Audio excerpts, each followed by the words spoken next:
Hello and welcome to the second episode of the Dominant Dealer podcast, where we dissect, divulge, and define the tips and tricks it takes to be a dominant dealer in your market. In this episode, we got to speak with and spend time with Lisa Mackey, VP of Sales of Next Gear Capital. She was recently recognized as one of the top women in remarketing at Used Car Week. A great honor for her and well-deserved. She has decades of experience in the used car industry, ranging from the finance side of the business, other F&I roles, and now with Next Gear Capital. It was a great conversation with her. I think you'll find it entertaining and grab a few tricks as well. Hope you guys enjoy this next episode.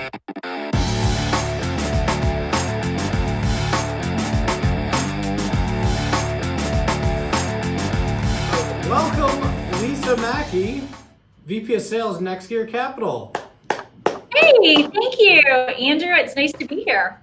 Thank you for taking the time. For people who are listening the first time, we talk about a variety of things, but mainly we try to expose our listeners to people who have been very successful in the auto industry. And Lisa, without a doubt, fits all of those things.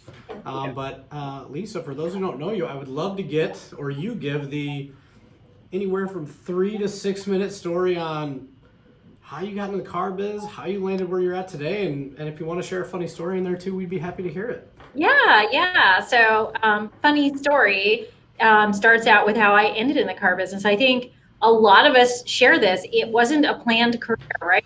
How many folks land in the car business and never given any consideration in this? But it's an amazing business with tons of opportunity. So I actually was planning on being an English teacher. And when I got out of college, I found out that it was going to be really challenging to get the kind of role I was looking for unless I went back and got my master's degree. So I was looking for a job that would help me pay for that in the meantime, besides substitute teaching and all of that sort of thing, and still had access to campus recruiting. And Ford Credit was there one day and made the connection with some folks at Ford Credit, and they offered me a job in customer service, which is code word for collections.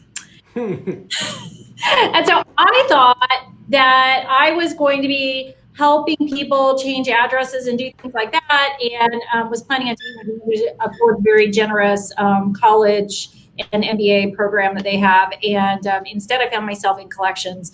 But what I found really quickly is that I fell in love with the car business. I learned it from the inside out, from taking care of customers first. And then at Ford, I was very fortunate to be part of their accelerated training program, which gave me the opportunity to learn the dealer side of the business and the leadership side. So that's where I began my path and my career. And it's been an amazing journey. Took an opportunity for a little bit to get outside of the finance space and actually work in a dealership, which was probably the best experience I ever had. I was a finance director for a few years in a dealership, and all of that was really foundational to having the opportunity that I had later to come to work at Next Gear and be able to service independent dealers and offer them, the ability to grow their businesses through our financial services. Tell me a little more about your experience working in the finance department of a dealership, which can remain unnamed if you want it to, but you can shout them out too if you want. Yeah, hey Fiesta Ford, Indio, California, still. Yeah, they're still feeling. Yeah. Some of my guys are still working there. It's been probably 15 years since I was there last, but I had a great opportunity. The dealership was a client when I worked at Ford Credit. I was calling on the dealership. And the dealer principal said, hey, have you ever thought about working in a dealership instead of working in corporate America? And I was like typical corporate people, I was like, no. I like 9 to 5. I like weekends. I like holidays off. I'm happy to help you, but then I leave and I go home. Mm-hmm. I gave some more thought to it over time. And, him and I had a lot of conversation about the opportunity. And I thought, you know what, if I'm going to make a career, and at this point automotive was the direction, not English obviously, I thought in order to really be able to better service dealers, I need to understand a dealership from inside out. So I took the opportunity to run the finance department, and what I brought to their finance team that I learned about the business was you can have really great high producing F&I managers that, their per unit is huge, but you can have some really unhappy customers too. And you have to figure out how to recruit the right kind of F&I guys that really want to make sure that the client experience is first and foremost, and the products and services that they're selling are, of value, and the consumers understand what they're purchasing, so that way they actually utilize what they're purchasing. Because a lot of consumers walk out and they don't know what they purchased, and that's why they can't F&I products. So that was what I spent my time developing, a team of F&I managers that were passionate about serving our customers. Yes. I would like to point out that last week was a big week. I got to see you. It's not in Las Vegas. It's Summerlin. Is that where that casino is at? The Red Rock Casino? Am I making that up? That's what it's called? Yeah. Summerlin? Yep, Summerlin. So got to see you at Used Car Week. It was awesome. And you were also for me, you're a full-time celebrity, but this might just be considered a half-time celebrity. That's you being recognized as excellence in women in remarketing. So congrats, Lisa Mackey. So I know you spoke there, you got the award.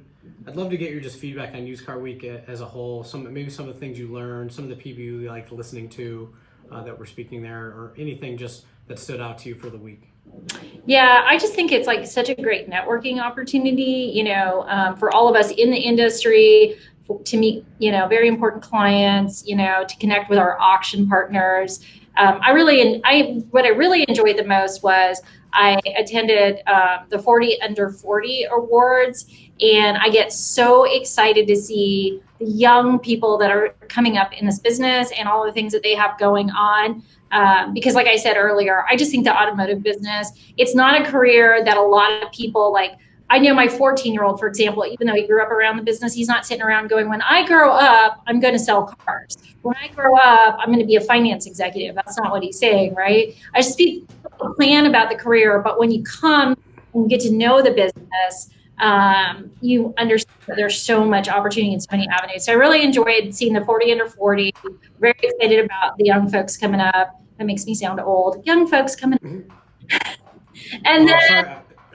Go ahead. No, go ahead. Finish up. I was just saying that Women in Remarketing panel, it just was so good. It's the 10th anniversary of it, and I was nominated with so many amazing women, even from Cox Automotive, our partners. It was fantastic. So, yeah. So anyway, Used Car Week, 40 Under 40. Lisa's a part of the 10-year anniversary of Women in Remarketing, all good stuff. What's going on with next year? What's the big focus for Lisa Mackey wrapping up Q4, going into Q1? People, products, services, everything under the sun. Oh yeah. So we're planning for 2020. This is, the time of year where we start looking at the strategy for next year. And our focus for 2020 is really going to be around our clients' experience. How to deliver more to our customers in terms of, not just service, but our team members have a huge amount of experience in the independent space and in floor plan. And how can we take what we know about operating an independent dealership and share it with our clients and help them be more successful? Because, Andrew, it's a super competitive market right now. And I feel like the independent dealer needs their business partners to invest in their success. And we're probably as invested as you can get. I mean, we're really linked with our independents. So that's a big piece of what we're planning for 2020. Our performance management team does a fantastic job of consulting and working with our dealers. And what we want to do is just turn that up another level and put them back out in the field. We've had them doing more consulting, more digital work than we've had in the past. And we're going to be putting them back out in the field so our dealers can expect to see next year more than ever. Our other focus is really around planning what kind of technology updates can we bring them.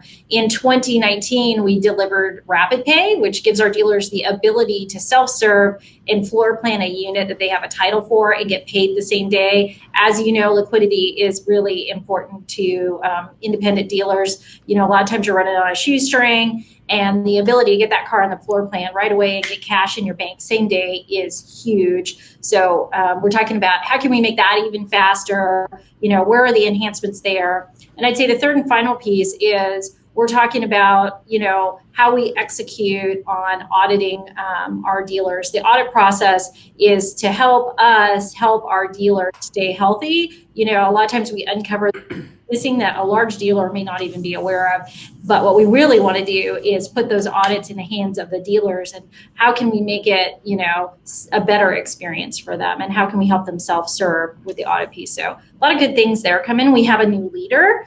His name is Scott Maybe. He's fantastic. He's been in the industry for about 20 years. He came from NEMAC, and then he worked for Manheim as a GM. So he has, auto finance, consumer finance, vehicle remarketing, and now he's joining the Next Gear team. And next podcast, you should invite Scott to join. He's fantastic. I will lobby you to facilitate that invitation. So I can't wait to have him on. So yeah. He's probably been on board now for a month and a half, give or take, or is that even started? Yeah, even earlier than that. Yeah. What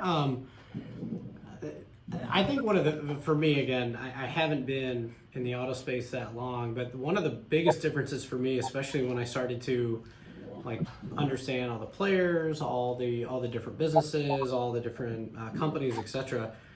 There are a lot of organizations, thoughts, etc. that are very one-sided. There are people on both sides of the fence of certain situations where these are almost like emotional topics, right? Yeah. Some of the ones that I'm thinking of, like yesterday, Tesla had a big release of their new truck, which went, didn't go so well for the Windows and Elon. But you have other topics, right? Whether it be Carvana or mobility or whatever. Which one of those, or are there any topics that you think about where either the emotion related to talking about that topic is overblown or just not necessary? Yeah, I think it is all around the way people utilize vehicles, the way they buy vehicles is changing. Everyone is talking about mobility and ride share and renting a piece of a car, not having ownership and all of that stuff and all that sort of stuff. And certainly there is truth to it that there's a lot of alternative paths to transportation today. But I'm one that happens to be a believer that owning a car and getting in a car and driving on a road trip or driving to work even is still very much part of who we are as Americans. Mm-hmm.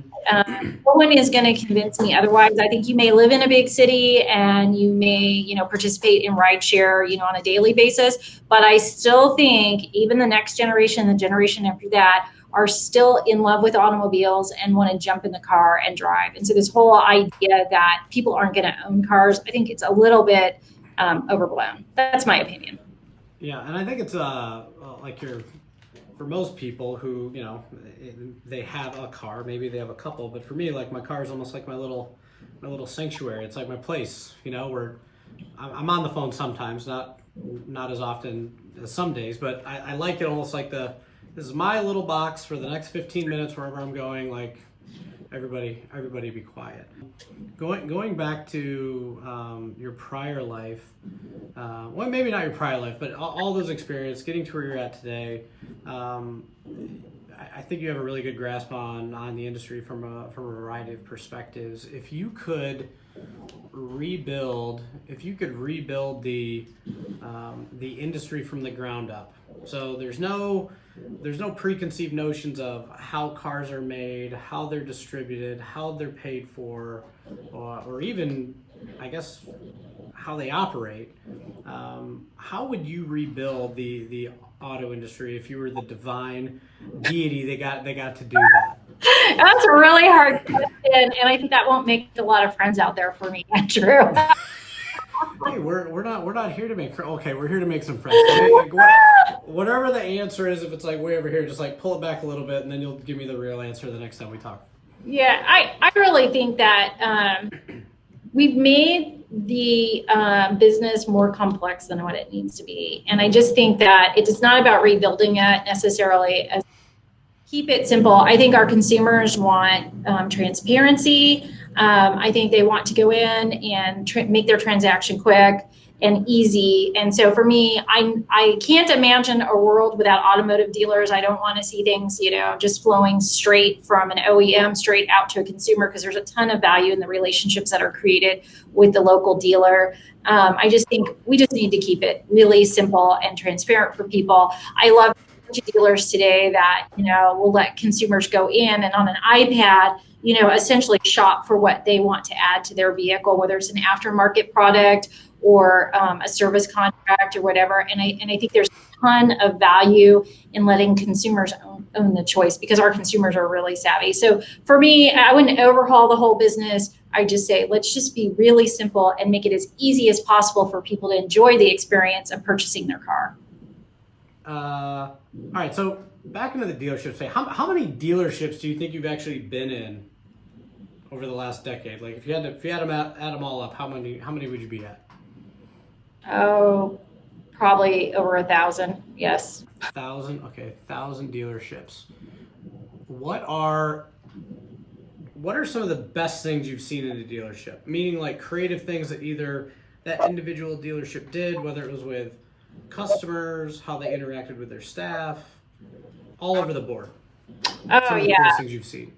So I think some of the coolest things I've seen is there was a dealer that on the weekends did like pancake breakfast in the service drive. And I know that sounds corny and stuff, but really people were coming in right and left, get oil changes and all that sort of stuff. They just love that, and it was like this like cool community feel, having community events at the dealership, whether it's hosting the Chamber of Commerce or having educational panels for consumers who are buying their vehicles, educating them on the technology in their vehicles and things like that.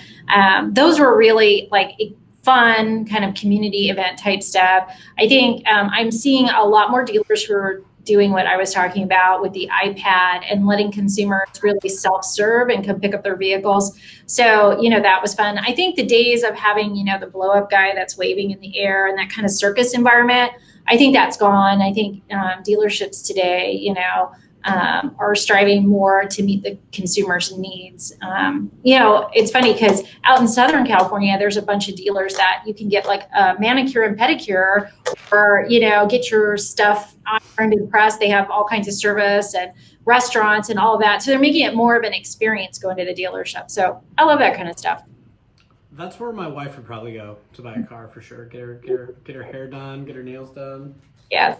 She actually, she probably wouldn't, because she does that plenty without needing to go buy a car. Yes. How long do you think it'll be till someone can actually buy a car soup to nuts completely online? Gosh, we can pretty much do it today. I mean, I think we're there now. I mean, there's a lot of consumer lenders that have partnered with dealerships to essentially make that happen. There's a lot of dealerships, that are delivering right to your front door. So I think we're there today. One thing that I well, not funny, but my wife and I, we lived in New York for a little bit, and we bought a car when we were out there. And one thing that always stood out to me was, basically, we ended up buying from the dealer who just did the things that we asked. Yeah. And the things that we asked were not crazy. It was literally like, hey, we want that one for X price. Here's all our credit information. You got 30 minutes. Yeah. Like, we'll be here. And the first 3 dealerships that we went to asking for that said, no, you got to test drive the car. You need to come look at it. And this was 2011. No, it was 2013. So, we're not talking decades ago. We're talking a handful of years. I imagine there's other processes and things that live within the dealership today like that still. Why do you think that historically some of the changes that should happen maybe have taken longer, or just the norms, what we think are norm, don't get rooted out as fast as they should? What do you think creates that environment for bad process to exist?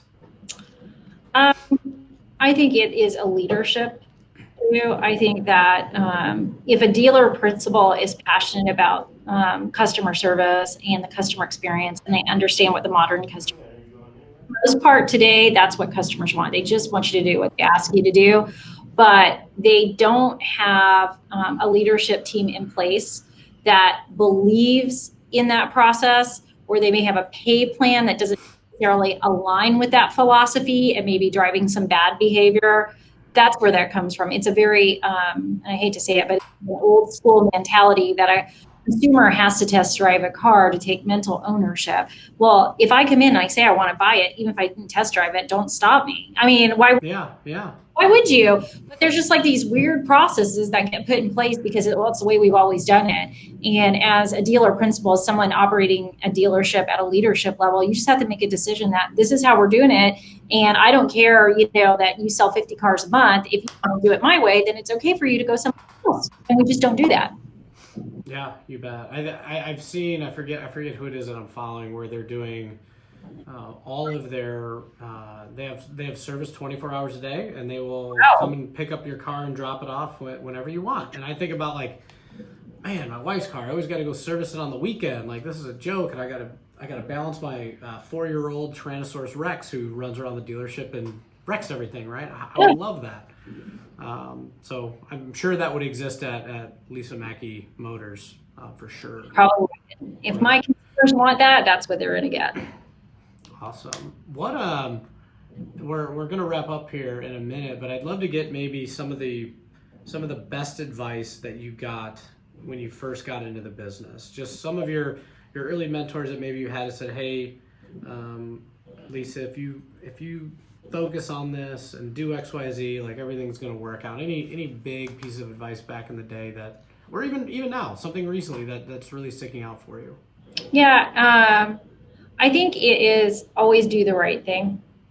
And even when that's hard to do. And that has been the advice I've gotten from many of my mentors, because a lot of times in this business, you're going to face challenges and you're going to be asked to do things that you're not always comfortable with. And you have to stick to your own moral compass and your own value set. And sometimes that may not align with the organization that you're with, or it may. I work for an organization that it does. But I've always found that when you do the right thing, whether it's for consumers or dealers or team members, that you gain a level of respect that you can't put a price on. Because honestly, at the end of the day, in whatever role you're in any business, all you really carry with you is your reputation. And it's priceless. So for me, I think it aligns with doing the right thing always. No, that's great. So now on the other side of the coin, you have to tell us the worst piece of advice you got and who told you. Just kidding. Yeah. So I'm trying to think. I've had some bad advice over the years. I've had some really, really bad advice. I actually had just started working at Chase, and I was an individual contributor, and I was, a salesperson, right? Selling floor plan, and it was hard. It's not easy. And I was in a market that was really hard. And so I had someone that just said, if you think it's too hard, then you should just quit. And it was a colleague, and I don't know, what their intentions were out of that, but that is, to me, telling anyone to just quit anything is terrible advice. And I say, what it did for me is it made me fight harder to be successful and figure out a way to make that work. So thank you for that terrible piece of advice. But that is the worst advice that you can get. If something's not working for you, just to quit, I think you need to try to figure it out and find a way to win. Yeah, when you're uncomfortable, that's when you grow. That's when you need to stick in it. That's right. So I don't know if you've seen any of our other podcasts or any of our other videos, but I'm kind of famous for this elbow drop that I do. So that's how we close the show, Lisa. I want to see you. Let's go. Give it to everybody. Come on. All right. Here you go. Yeah. There we go. Lisa Mackey, it's been a pleasure. Thanks for your time. And we'll see y'all again soon. Thanks, Andrew. Outro music.